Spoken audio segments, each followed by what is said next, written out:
Okay, सो जो next variety है thyroid carcinoma की, दैट इज़ फॉलिकुलर कार्सिनोमा। और अब इसके डिफरेंसेस देख लेते हैं फ्रॉम द पेपिलरी कार्सिनोमा। तो वो यही है कि ये तो लेस कॉमन है, लाइक 5 to 15% ऑफ केसेस में होता है। देन ज़्यादा कॉमन वेमेन में है, just like the other types of carcinoma as well. Difference ये है कि as compared to other types of carcinoma, ये ज़्यादातर ओल्डर एज में प्रेजेंट करता है और इस वजह से इसका जो प्रोग्नोसिस होता है वो भी पुअर होता है। और between 40 to 60 years of age में इसकी हमें प्रेजेंटेशन मिलती है। और जैसा हमने देखा था कि जो पेपिलरी कार्सिनोमा था उसकी ज़्यादा एसोसिएशन थी आयोनाइजिंग रेडिएशन के साथ, जबकि जो फॉलिकुलर कार्सिनोमा है इसकी ज़्यादा एसोसिएशन है विद आयोडीन डेफिशिएंसी। ठीक है, जहाँ पर आयोडीन डेफिशिएंट एरियाज़ हैं वहाँ पर इसकी 20 to 40% इंसिडेंस होती है। ठीक है, इस टाइप की इंसिडेंस होती है। ठीक है, तो ये हमें एक उसके एसोसिएशन पता चलेगी। मोर्फोलॉजी पे इसकी इसकी क्या डिफरेंस है, तो यही है कि जो फॉलिकुलर कार्सिनोमा है द नेम इंडिकेटर्स में हमें यूनिफॉर्म सेल्स नजर आएंगे which are forming follicles which are the reminiscent of normal thyroid. तो हमें नॉर्मल थायराइड की ही थोड़ी सी प्रोलिफरेशन मिलेगी, फॉलिकल्स मिलेंगे जो कि यूनिफॉर्म सेल्स बना रहे होंगे। और अदर केसेस में फॉलिकल डिफरेंशिएशन लेस अपेरेंट भी हो सकती है, लाइक हमें समटाइम्स वो प्रॉपरली डिफरेंशिएटेड यूनिफॉर्म सेल्स मिलेंगे बट उसकी लैक ऑफ डिफरेंशिएशन भी मिल सकती है। ठीक है, अच्छा, फॉलिकुलर एडेनोमा भी होता है जो कि एक बिनाइन ट्यूमर है थायराइड ग्लैंड का, जबकि जो फॉलिकुलर कार्सिनोमा है वो एक मेलिग्नेंट ट्यूमर है। तो उसकी तरह जैसे हर्थल सेल्स हमने जिक्र किया था ग्रेव्स डिजीज़ में भी, तो हर्थल सेल्स क्या हैं, सॉरी उसमें हाशिमोटो थायराइडिस हमने जिक्र किया था हर्थल सेल्स का। तो Hurthle cells were the eosinophilic granular follicular epithelial cells. तो वो हमें इसमें फॉलिकुलर कार्सिनोमा में भी नज़र आते हैं, फॉलिकुलर एडेनोमा में भी नज़र आते हैं। ठीक है, और जो फॉलिकुलर कार्सिनोमा होता है ये वाइडली इन्वेसिव इन्फ्लिट्रेटिंग थायराइड कार्सिनोमा भी हो सकता है जो कि एक्स्ट्रा थायराइडल सॉफ्ट टिश्यू में जाएगा, और ये मिनिमल इन्वेसिव भी हो सकता है। तो जब ये मिनिमल इन्वेसिव होता है तो उसकी शार्पली डिमार्केटेड लीजन्स होती हैं और हमें पता भी नहीं चल रहा होता कि ये फॉलिकुलर कार्सिनोमा है या फॉलिकुलर एडेनोमा है। तो उसके इसमें हमें क्या करना पड़ता है, उसके इसमें हम फिर डिफ्रेंशिएट करते हैं on the basis of extensive histological sampling of the tumour capsule thyroid interface. जो ट्यूमर है और जो थायराइड कैप्सूल का इंटरफेस है उसको हम उसकी हम एक्सटेंसिव हिस्टोलॉजिकल टेस्टिंग करते हैं, उसके हम एक्सटेंसिव हिस्टोलॉजिकल सैम्पलिंग करते हैं, तब हमें पता चलता है कि ये क्या है, ये फॉलिकुलर कार्सिनोमा है ना कि फॉलिकुलर एडेनोमा। तो ये सिंपल एफनैक से या फाइन नीडल एस्पिरेशन साइटोलॉजी से आइडेंटिफाई नहीं हो सकता है, क्योंकि जब तक ये ट्यूमर कैप्सूल को ब्रीच ना करे तब तक हम इसको कार्सिनोमा नहीं कहेंगे, तब तक हम उसको एडेनोमा कहेंगे। तो हमें एक्सटेंसिव हिस्टोलॉजिकल सैम्पलिंग करनी पड़ती है of the tumour thyroid interface. ठीक है, ये बताना चाहिए, या ट्यूमर थायराइड कैप्सूल इंटरफेस। अच्छा, जो इन्वेसिव फॉलिकुलर लीजन होती हैं, अच्छा जो, हाँ अच्छा, जब हमें जनरली हमें इसकी फीचर्स नज़र आ रहे हैं फॉलिकुलर कार्सिनोमा के, उसके जो न्यूक्लियर फीचर्स हैं वो पेपिलरी हो तो हम उसको कहेंगे ये फॉलिकुलर वेरिएंट है ऑफ पेपिलरी कार्सिनोमा। ये बात होगी। जो क्लिनिकल फीचर्स हैं उसमें हमें क्या नज़र आता है, ये सॉलिटरी भी हो सकते हैं। अच्छा, ये ना मोस्ट फ्रिक्वेंटली सॉलिटरी में नज़र आते हैं, जबकि जो वो पेपिलरी थे हमें सॉलिटरी भी मिल रहे थे और मल्टी सेंट्रिक भी मिल रहे थे। और तो इसमें एक टर्म यूज़ हुई कोल्ड थायराइड नोड्यूल। मैं आपको एक कंसेप्ट बताना चाहती हूँ, एक होता है कोल्ड नोड्यूल और एक होता है हॉट नोड्यूल। दोनों में फ़र्क ये है कि जब हम रेडियो एक्टिव टेस्टिंग कर रहे होते हैं या जब हम रेडियो एक्टिव आयोडीन के साथ स्टडीज़ कर रहे होते हैं किसी भी थायराइड ग्लैंड की, तो जो ट्यूमर्स रेडियो एक्टिव आयोडीन को अपटेक करें उनको हम कहते हैं हॉट नोड्यूल्स। और जो ट्यूमर्स नोड्यूल्स जो thyroid gland nodules radioactive iodine को अपटेक ना करें तो हम कहते हैं कोल्ड नोड्यूल्स।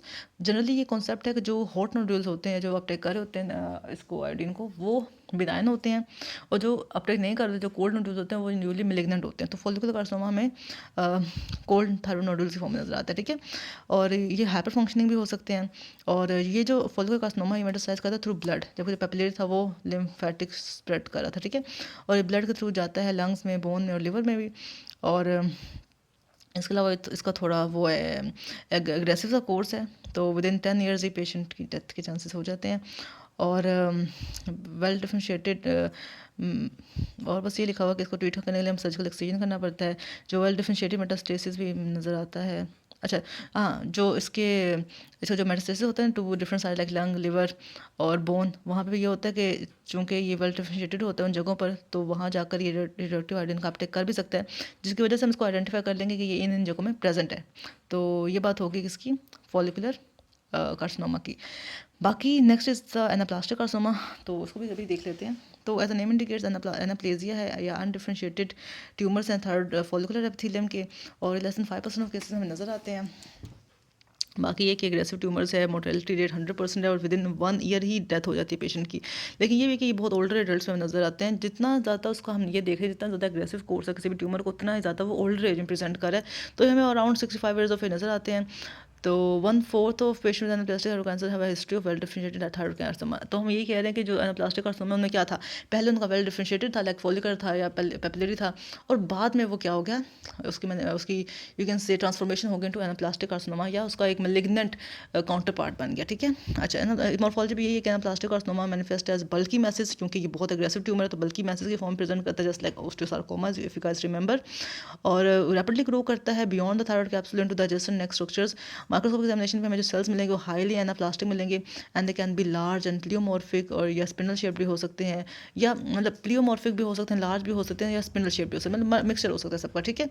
और हमें इसके अलावा कुछ पेपिलरी या फॉलिकुलर डिफरेंशिएशन के फोकाई भी मिलते हैं, जिसके हमें ये पता चलता है कि इसका जो ओरिजिन हुआ है वो बेटर डिफरेंशिएटिंग कार्सिनोमा से हुआ है, मतलब पहले कोई बेटर डिफरेंशिएटिंग कार्सिनोमा बना, उसके बाद ये बना है, ठीक है। तो ये बात हो गई एनाप्लास्टिक कार्सिनोमा की। बाकी जो थर्ड क्लास है, अच्छा, क्लिनिकल फीचर्स इसके यही हैं कि इसका बहुत ही वाइल्ड कोर्स होता है डिस्पाइट थेरेपी, और with in 1 year patient death हो जाती है, क्योंकि इसका अग्रेसिव लोकल ग्रोथ है, और जो वाइटल स्ट्रक्चर्स होते हैं वो कॉम्प्रोमाइज़ हो जाते हैं, लाइक डिस्फेजिया हो रहा होता है, और डेफिनेटली उसको भी सांस लेने में तकलीफ होगी, एयरवे ऑब्स्ट्रक्शन होती है, तो that is about it. Then the fourth variety is medullary carcinoma, as I told you कि ये न्यूरो एंडोक्राइन ट्यूमर है, और ये पैराफोलिकुलर सेल्स का सी सेल्स का ट्यूमर है थायरॉइड ग्लैंड में, और ये कैल्सिटोनिन प्रोड्यूसिंग सेल्स का ट्यूमर है, ठीक है। कैल्सिटोनिन के अलावा ये और भी हार्मोन्स प्रोड्यूस करता है, लाइक सोमैटोस्टेटिन भी प्रोड्यूस करता है, सेरोटोनिन भी प्रोड्यूस करता है, वेजो एक्टिव इंटेस्टाइनल पेप्टाइड भी प्रोड्यूस करता है, और वीआईपी की प्रोड्यूसिंग की वजह से इस मेडलरी कार्सिनोमा में हमें डिफरेंट जीआईटी रिलेटेड सिम्टम्स भी मिलते हैं, लाइक डायरिया के सिम्टम्स भी मिलते हैं।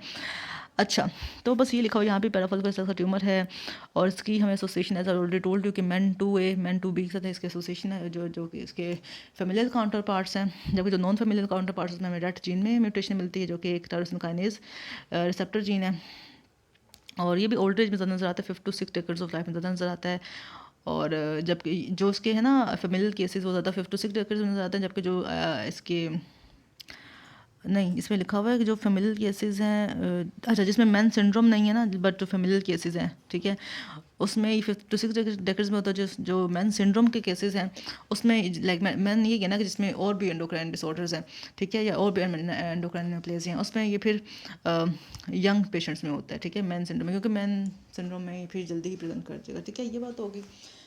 अच्छा, इसके बारे में ना बहुत इंपॉर्टेंट बात है जो मैं आगे भी बताती हूँ आपको। एक तो मॉर्फोलॉजी देख लेते हैं। इसकी मॉर्फोलॉजी ना बाकियों से डिफरेंट है, क्योंकि इसके सेल्स ऑफ ओरिजिन ही डिफरेंट है। तो मेडलरी कार्सिनोमा हमें सॉलिटरी नोड्यूल में भी नजर आ सकता है, मल्टीपल लीजन के फॉर्म में नजर आता है। हम ये कहते हैं कि जो मल्टी सेंट्रिसिटी है, या जो मल्टीपल फोकाई का होना है, वो मोस्टली देखते हैं कि फेमिलियल केसेज में हमें ज़्यादा कॉमनली नजर आता है। फेमिलियल केसेज में हम अब मैन वाले भी हो सकते हैं और नॉन मैन भी हो सकते हैं, ठीक है। तो फेमिलियल केसेज में मल्टी सेंट्रिसिटी मिलती है नॉर्मली, ठीक है। और जो लार्जर लीजन्स हैं इसके कार्सिनोमा, किसमें हमें हेमरेज भी मिलता है, नेक्रोसिस भी मिलता है, और एक्सटेंशन मिल सकती है from the capsule of thyroid gland.